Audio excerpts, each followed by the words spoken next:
రాజీవ్ యువ వికాసం పథకంపై ప్రభుత్వం కీలక అప్డేట్ ఇచ్చింది. కుల ఆదాయ పత్రాలపై క్లారిటీ ఇచ్చింది. రేషన్ కార్డు లేకున్నా ఆదాయ ధృవీకరణ పత్రాలతో రాజీవ్ యువ వికాసానికి అప్లై చేసుకోవచ్చని చెప్పింది. మీ సేవా కేంద్రాల ద్వారా జారీ చేసిన ఆదాయ సర్టిఫికేట్ నెంబర్ ఎంటర్ చేస్తే సరిపోతుందని చెప్పింది. ఇప్పటి వరకు 7 లక్షల దరఖాస్తులు వచ్చాయని, ఈ నెల 14వ తేదీ వరకు దరఖాస్తులకు గడువు పెంచామని ప్రభుత్వం చెప్పింది. రాజీవ్ యువ వికాసం పథకంపై ప్రభుత్వం కీలక అప్డేట్ ఇచ్చింది. కుల ఆదాయ పత్రాలపై క్లారిటీ ఇచ్చింది. రేషన్ కార్డు లేకున్నా ఆదాయ ధృవీకరణ పత్రాలతో రాజీవ్ యువ వికాసానికి అప్లై చేసుకోవచ్చని చెప్పింది. మీ సేవా కేంద్రాల ద్వారా జారీ చేసిన ఆదాయ సర్టిఫికేట్ నెంబర్ ఎంటర్ చేస్తే సరిపోతుందని చెప్పింది. ఇప్పటి వరకు 7 లక్షల దరఖాస్తులు వచ్చాయని, ఈ నెల 14వ తేదీ వరకు దరఖాస్తులకు గడువు పెంచామని ప్రభుత్వం చెప్పింది. హైదరాబాద్ లో గంట పాటు భారీ వర్షం కురిసింది. ఒక్కసారిగా కురిసిన వర్షంతో రోడ్లన్నీ జలమయమయ్యాయి. భారీగా వరద నీరు చేరుకోవడంతో ప్రయాణికులు ఇబ్బంది పడ్డారు. వాహనాలు ఎక్కడికక్కడ నిలిచిపోయాయి. భారీ వర్షం, ఈదురుగాలులకు పలుచోట్ల వృక్షాలు విరిగిపడ్డాయి. హైడ్రా, ఎన్డీఆర్ఎఫ్ సిబ్బంది చెట్లను తొలగించారు. హిమాయత్ నగర్ లో అత్యధికంగా 7.5 సెంటీమీటర్ల వర్షపాతం నమోదైంది. మూసీ నది ఉధృతికి చిక్కుకున్న 2 కార్మికులను కాపాడారు ఎన్డీఆర్ఎఫ్ సిబ్బంది.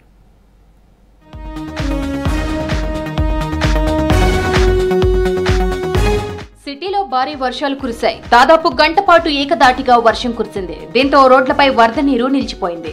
ఎల్బీ నగర్, మలక్పేట్, దిల్సుఖ్ నగర్, లక్దీ కపూల్, మాసఫ్ ట్యాంక్, మెహదీపట్నం ఏరియాలో ఫుల్ ట్రాఫిక్ జామ్ అయింది. బేగంపేట్, అమీర్పేట్, దిల్సుఖ్ నగర్ లో వాన పడింది. నాంపల్లి, గాంధీ భవన్ ఏరియాలో వరద నీటితో జనం ఇబ్బందులకు గురయ్యారు.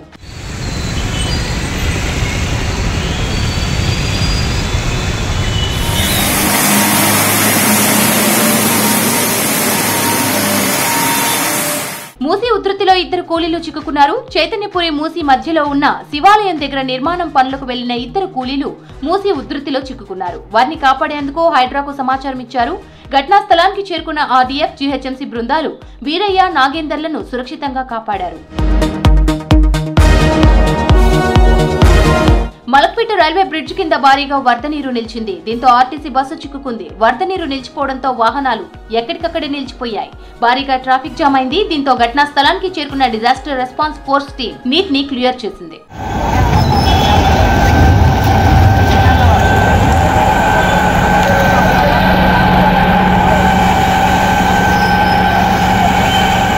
హైదరాబాద్ పాత బస్తీలో భారీ వర్షం కురిసింది. చారిత్రాత్మక కట్టడం చార్మినార్ నుంచి పెచ్చులు ఊడిపడ్డాయి. భాగ్యలక్ష్మి ఆలయం వైపు మినార్ నుంచి పెచ్చులు ఊడాయి. దీంతో పర్యాటకులు, పబ్లిక్, చిరు వ్యాపారులు అక్కడి నుంచి పరుగులు పెట్టారు.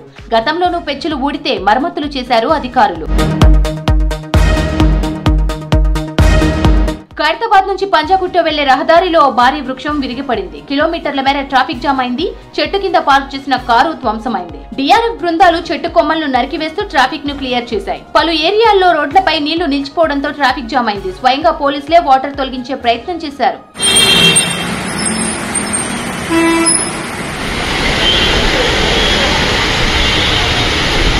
సిటీలో నేలకొరిగిన చెట్లను తొలగిస్తోంది Hydraa DRF teams. Somajiguda RTA office కి దగ్గరలో రోడ్డుకు అడ్డంగా పడిన చెట్టును 40 నిమిషాల్లో తొలగించారు. Saidabad, Basheerbagh, necklace road, Musheerabad, assembly, Banjara Hills తదితర ప్రాంతాల్లో రోడ్డుకు అడ్డంగా పడిన చెట్లను తొలగించింది హైడ్రా. ఓల్డ్ అల్వాల్, ఎల్బీనగర్, బేగంపేట్, మాదాపూర్, మెహదీపట్నంలోని ఎన్ఎంటీసీ దగ్గర మోకాలకు పైగా నిలిచిన వరద నీటిని తొలగించాయి డీఆర్ఎఫ్ బృందాలు. గంటపాటు నిర్విరామంగా కురిసిన వర్షంతో సిటీలో భారీగా ట్రాఫిక్ జామ్ అయింది. ప్రధాన రహదారుల్లో వాహనాలు స్లోగా కదిలాయి. పలు ప్రాంతాల్లో ట్రాఫిక్ జామ్ తో వాహనదారులు ఇబ్బందులు పడ్డారు. ఎప్పటికప్పుడు ఎక్కడికక్కడ ట్రాఫిక్ ను క్లియర్ చేశారు ట్రాఫిక్ పోలీసులు.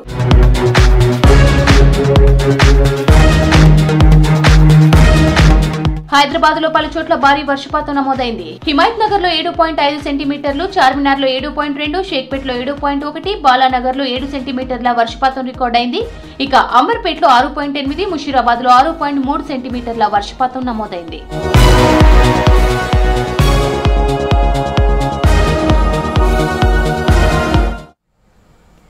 తెలంగాణలో 2 రోజుల పాటు రెయిన్ అలర్ట్ ప్రకటించింది వాతావరణ శాఖ. జిల్లాల్లో ఉరుములు, మెరుపులు, వడగండ్లతో కూడిన వర్షం కురిసే అవకాశం ఉందని తెలిపింది. గంటకు 30 నుంచి 40 కిలోమీటర్ల వేగంతో ఈదురు గాలులు వీస్తాయని, ప్రజలు అప్రమత్తంగా ఉండాలని హెచ్చరించారు అధికారులు. ఇక ఇవాళ ఉత్తర తెలంగాణ జిల్లాల్లో మోస్తరు నుంచి భారీ వర్షాలు కురిశాయి.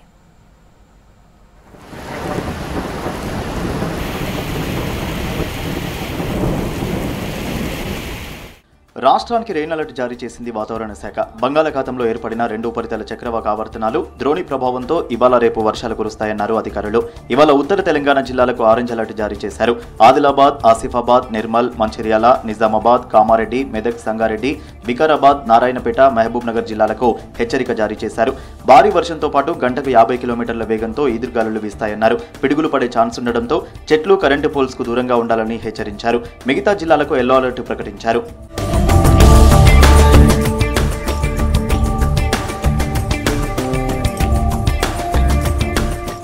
ఆవర్తనం ప్రభావంతో ఇవాళ పలు జిల్లాల్లో ఉరుములు మెరుపులతో వడగండ్ల వానలు కురిశాయి. ఉత్తర తెలంగాణలో వానలు దంచికొట్టాయి.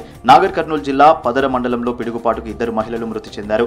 కోడోనిపల్లి గ్రామ శివారులో వ్యవసాయ పనులు చేసుకుంటుండగా వర్షం కురిసి పిడుగుపడింది. దీంతో 2 మహిళలు మృతి చెందారు. మరొకరి పరిస్థితి విషమంగా ఉండడంతో హాస్పిటల్కు తరలించి చికిత్స అందిస్తున్నారు. అటు జగిత్యాల జిల్లా వెల్గటూరులో స్వల్ప వర్షం కురిసింది.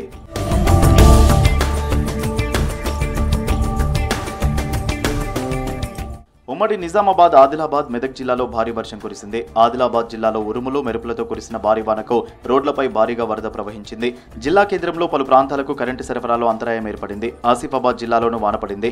జిల్లా కేంద్రంతో పాటు కెరమిరి, బాంకిడి మండలాల్లో మోస్తరు నుంచి భారీ వర్షం కురిసింది.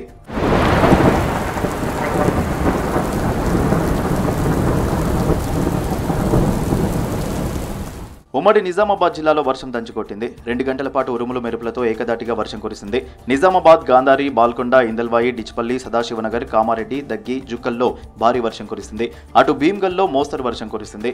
ఉరుములు మెరుపులతో ఒక్కసారిగా వర్షం కురవడంతో రోడ్లపై ఆరబోసిన ధాన్యం తడిసింది. అక్కడక్కడ వానకు పంట తడిసిపోకుండా టార్పాలిన్ కవర్లు కప్పారు రైతులు. అటు కామారెడ్డి జిల్లా దోమకొండ మండలంలోని పలు గ్రామాల్లో ఈదురుగాలులతో కూడిన భారీ వర్షం పడింది.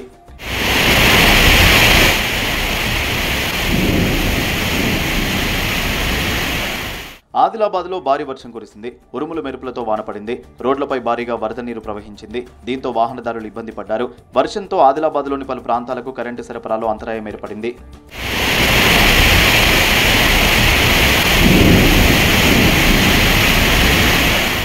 సిద్దిపేట, సంగారెడ్డి జిల్లాలో ఉరుములు మెరుపులతో భారీ వర్షం కురిసింది. సదాశివపేట మండలం ఇస్రితాబాద్ గ్రామంలో పిడుగుపడి బలరాం లచ్చయ్య అనే వ్యక్తికి చెందిన 21 మేకలు చనిపోయాయి. మృతి చెందిన మేకల విలువ దాదాపు 2 లక్షలకు పైగా ఉంటుందని ఆవేదన వ్యక్తం చేశాడు బాధితుడు. ప్రభుత్వం తమకు నష్టపరిహారం అందించి ఆదుకోవాలని కోరాడు.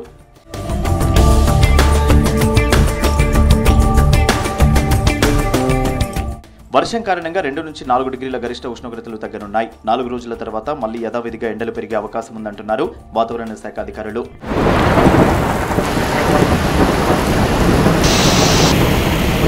అకాల వర్షాలకు పంటలు నష్టపోకుండా కలెక్టర్లు తగిన జాగ్రత్తలు తీసుకోవాలని సూచించారు సీఎం రేవంత్ రెడ్డి. వర్షాలకు ఎప్పటికప్పుడు సమీక్షలు చేయాలని సూచించారు. ఇటు దొడ్డి కొమరయ్య జయంతి సందర్భంగా ఆయన చిత్రపటానికి ఘన నివాళులర్పించారు. రైతును రాజును చేయడమే తమ లక్ష్యమన్నారు మంత్రులు. పలు జిల్లాల్లో ధాన్యం కొనుగోలు కేంద్రాలను ప్రారంభించారు.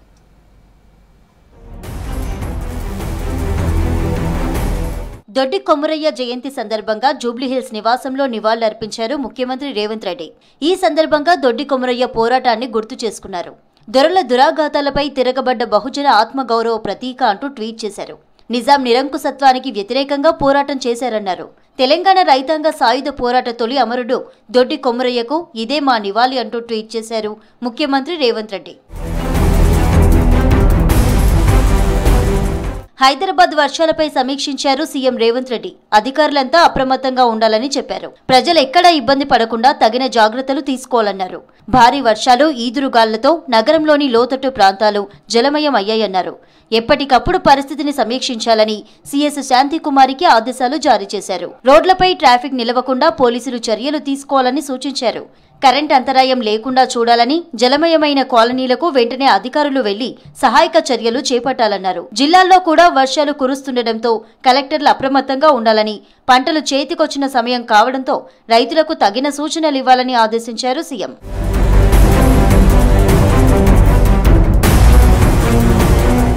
ఖమ్మం మోడల్ రైతు బజార్లో దళారులకు అవకాశం లేకుండా చూడాలని అధికారులను ఆదేశించారు మంత్రి తుమ్మల నాగేశ్వరరావు. జిల్లాలో మొక్కజొన్న పంట కొనుగోలు కేంద్రాలను ఏర్పాటు చేయాలని మార్కెటింగ్ శాఖ డైరెక్టర్కు ఆదేశాలిచ్చారు.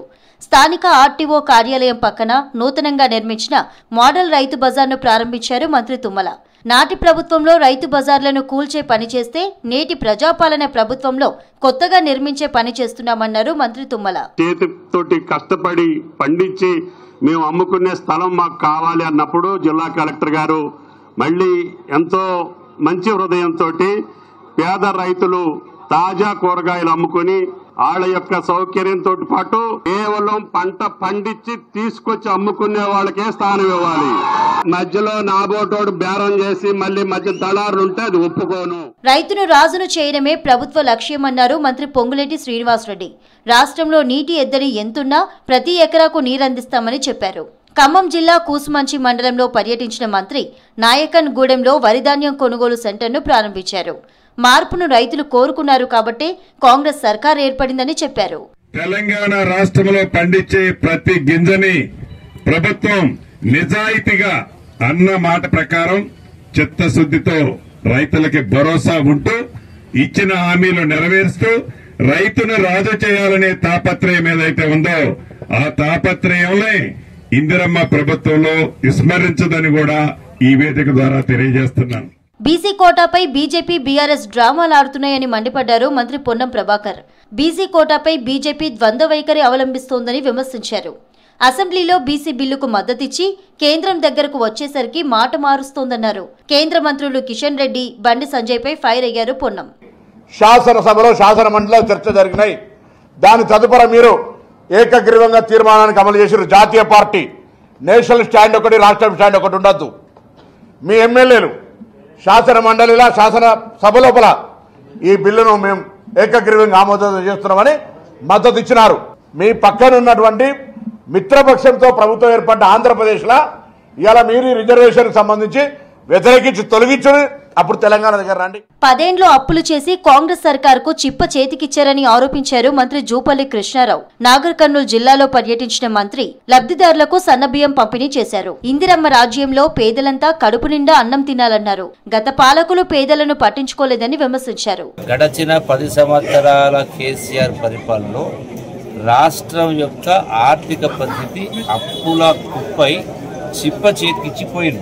8 లక్షల కోట్ల రూపాయలు అప్పు చేసి ఇలా సుమారుగా 6,000 కోట్ల రూపాయలు నెలకు కంతు కట్టాల్సి వస్తాం. విద్యార్థులకు నాణ్యమైన విద్య అందించేందుకు రాష్ట్ర సర్కారు కృషి చేస్తోందన్నారు మంత్రి సీతక్క. ములుగు జిల్లా తాడ్వాయి, ఏటూరు నాగారం, మంగపేట మండలాల్లో పర్యటించారు మంత్రి. తాడ్వాయి ప్రభుత్వ గిరిజన ఆశ్రమ బాలికల పాఠశాల, జూనియర్ కళాశాలను సందర్శించి విద్యార్థులతో కలిసి అల్పాహారం చేశారు. గత ప్రభుత్వాలు ధనికుల కోసం పనిచేస్తే కాంగ్రెస్ ప్రభుత్వం పేదల అభ్యున్నతికి కృషి చేస్తుందన్నారు సీతక్క. ఉన్న శ్రీమంతులు ఎట్లాంటిది అన్నం తింటారో పేదోళ్ళు కూడా ఖచ్చితంగా అదే తినాలనే ఉద్దేశంతో ఇవాళ సన్నవడ్లు పండించి ఆ వడ్లను ఎక్కడికో బియ్యం పోకుండా ఆ బియ్యాన్ని మళ్ళా మనకే పంచి పేదోళ్ళే తినాలని ఇవాళ 40-50 రూపాయల కేజీ ఉండే బియ్యము మరి ఇవాళ ఒక్కొక్కరికి 6 కేజీలు ఉచితంగా సన్న బియ్యం ఇవ్వడం జరుగుతా ఉంది. కంచె గచ్చిబౌలి భూములపై తప్పుడు ప్రచారం చేస్తూ విద్యార్థులను, ప్రజలను తప్పుదారి పట్టిస్తున్నారని విపక్షాలపై ఫైర్ అయ్యారు మంత్రులు. అభివృద్ధి విషయంలో రాజీ పడే ప్రసక్తే లేదన్నారు. హెచ్సియు భూములు ఇంచు కూడా తీసుకోవడం లేదన్న వాస్తవం ప్రజలకు తెలుసన్నారు. వక్ఫ్ బోర్డు సవరణ బిల్లు ఉభయ సభల్లో వేడి పుట్టించింది. లోక్సభలో ఆమోదం పొందడాన్ని కొందరు తీవ్రంగా ఖండించారు. గత కొంతకాలంగా అబద్దాలు ప్రచారం చేసి బిల్లు ఆమోదం పొందేలా చేశారన్నారు విపక్ష సభ్యులు. మరోవైపు రాజ్యసభలో వక్ఫ్ బిల్లుపై అధికార ప్రతిపక్షం మధ్య వాడివేడిగా చర్చ కంటిన్యూ అవుతోంది.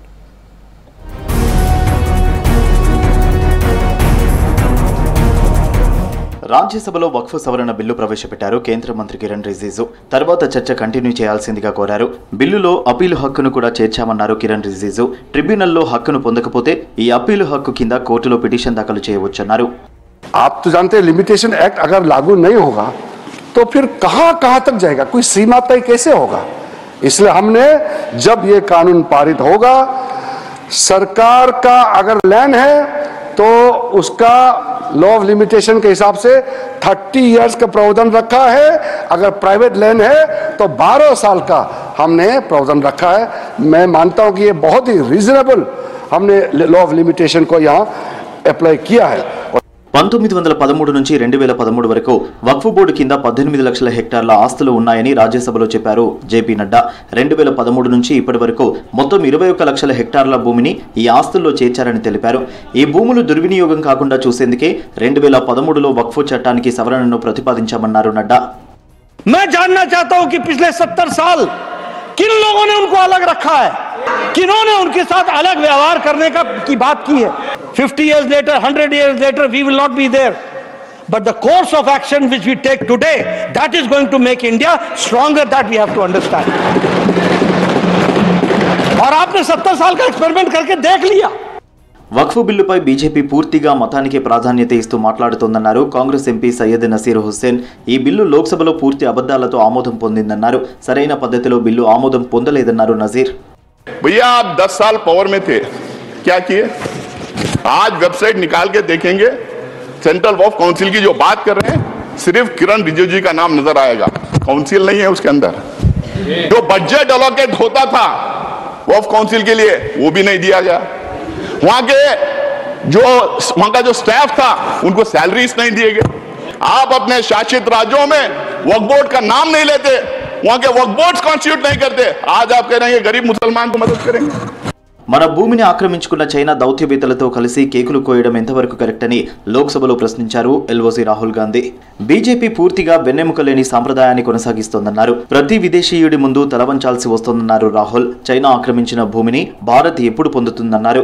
ట్రంప్ సుంకాలపై మోదీ ఎప్పుడు స్పందిస్తారని ప్రశ్నించారు. You have given China 44,000 square kilometers of land. On the other side, our ally suddenly decides to impose tariffs on us, 26%, which is going to completely devastate our economy. But we would like an answer from the government of India. What are you doing about our land? And what are you going to do? What are you going to do about this tariff? Okay. దేశంలో ప్రజాస్వామ్య ఆత్మనే బెదిరించే పరిస్థితి వచ్చిందన్నారు MP KC Venugopal. దేశంలో walk స్వాతంత్ర్యం క్రమంగా క్షీణిస్తోందన్నారు. అది మీడియాలో కావచ్చు, సోషల్ మీడియా కావచ్చు, సినిమా రంగం కావచ్చు అన్నారు.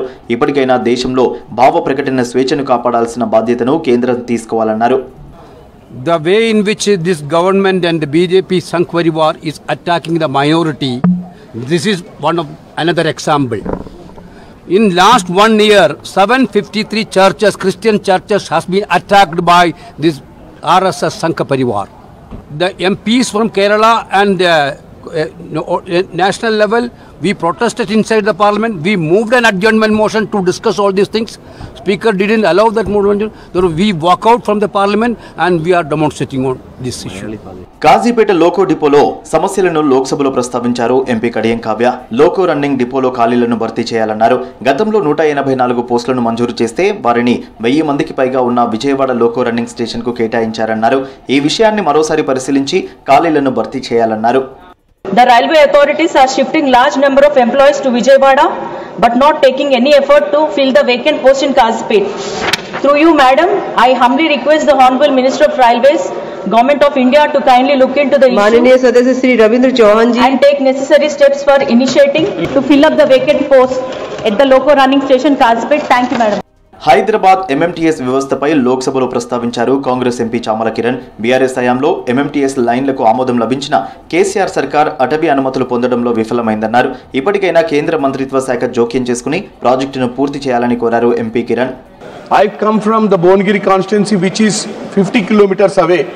There is lot of issue in regard to the transport, which is very close to Hyderabad.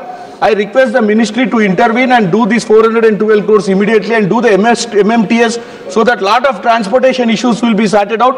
It will increase the employment, it will increase the urbanization and also education. So please, I request on behalf of you to the ministry to take care of this. రాజ్యసభలో వక్ఫ్ బిల్లుపై సుదీర్ఘంగా చర్చ జరిగింది. బిల్లును అధికార పక్షం సమర్థించుకోగా విపక్షాలు వ్యతిరేకించాయి. ఒకవైపు వక్ఫ్ బోర్డు సవరణ బిల్లు, మరోవైపు ట్రంప్ సుంకాలపై జాతీయ పార్టీల నేతల మధ్య మాటల తూటాలు పేలుతున్నాయి. సభలో ఒక రకమైన యుద్ధం అయితే బయట ట్రంప్ టారిఫ్ వార్ నడుస్తోంది. వక్ఫ్ బిల్లులో అందరి నిజ స్వరూపాలు బయటపడ్డాయన్నారు నేతలు. ట్రంప్తో ఆలింగనాలు కాదు, టారిఫ్లపై ప్రధాని ఆలోచించాలన్నారు. విదేశాలపై అమెరికా ప్రెసిడెంట్ ట్రంప్ టారిఫ్ నిర్ణయాలు బిజినెస్ మ్యాన్ ను గుర్తు చేస్తున్నాయన్నారు AICC chief Mallikarjun Kharge. Donald Trump తో ప్రధాని మోదీ ఆప్యాయ ఆలింగనం, ఇరువురి ఫ్రెండ్షిప్ ను గుర్తు చేసిన ఖర్గే అమెరికా తన ప్రయోజనాలను ఏమాత్రం మర్చిపోలేదన్నారు. इसको हम हमारे पार्टी के ओर से डिटेल स्टेटमेंट करेंगे और टैरिफ करेंगे और जो इनकी दोस्ती है गले मिलने का ये दर्शाता है कि वो अमेरिका बिजनेसमैन है और वो हमारा कस्टमर फंस गया.